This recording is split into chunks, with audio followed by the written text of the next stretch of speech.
ناظرین، اڈیالہ جیل سے اچانک پیمز اسپتال تک منتقلی اور پھر ایک اہم طبی پروسیجر۔ عمران خان کی صحت ایک بار پھر ملکی سیاست کی مرکز میں آ گئی۔ سوال یہ ہے کہ آنکھ کے علاج کی موجودہ صورتحال کیا ہے اور آگے کیا ہونے جا رہا ہے۔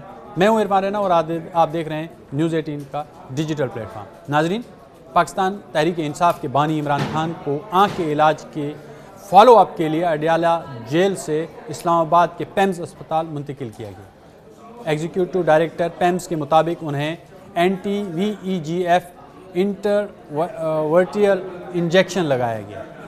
اس کی وہ دوسری ڈوز دی گئی۔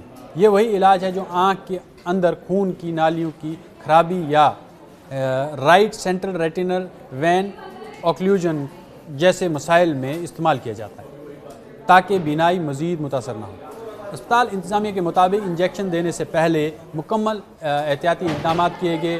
کارڈیولوجسٹ کنسلٹنٹ نے ایکو کارڈیوگرافی کی اور ECG کیا جس کا جو نتائج تھے وہ بالکل نارمل آئے، یعنی دل کی حالت مستحکم پائی گئی اور علاج کے لیے کوئی رکاوٹ کا سامنا نہیں کرنا پڑا۔ اس اسپتال میں قیام کے دوران پروسیجر کے وقت اور بعد میں عمران خان کی وائٹلز جو سائنز ہوتے ہیں وہ مستحکم رہے۔ کنسلٹنٹ فزیشین نے بھی انہیں طبی طور پر اسٹیبل قرار دیا۔ یہ پروسیجر پیمز اور شفا آئی اسپتال کے کنسلٹنٹ آپتھالمولوجسٹ جو ہیں اور جو وائٹرو ریٹینل سرجن ہیں ان کی نگرانی میں انجام دیا گیا۔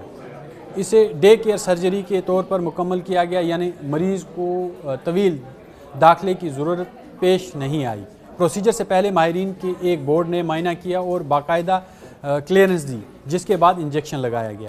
اسپتال اعلامیے کے مطابق علاج مکمل ہونے کے بعد انہیں ضروری ہدایت، فالو اپ، مشورے اور ادویات کے نسخے اور متعلقہ دستاویز فراہم کر کے ڈسچارج کر دیا گیا۔ یعنی فی الحال طبی طور پر جو ان کی صورتحال ہے وہ کنٹرول میں بتائی جا رہی ہے۔ تم آنکھ کے ایسے امراض میں مسلسل مانیٹرنگ اور مزید فالو اپ انتہائی اہم ہو جاتا ہے۔ یاد رہے کہ عمران خان کی دائیں آنکھ کی بینائی سے متعلق پہلے ہی تشویش ظاہر کی جا چکی ہے اور یہی معاملہ سیاسی اور قانونی حلقوں میں بحث کا موضوع بنا ہے۔ اب سب کی نظریں آئندہ فالو اپ پر ہوں گی کہ علاج سے بہتری آئی ہے یا مزید طبی اقدامات کی ضرورت ہے۔ یہ معاملہ صرف ایک طبی اپڈیٹ نہیں بلکہ سیاسی طور پر حساس صورتحال بھی ہے۔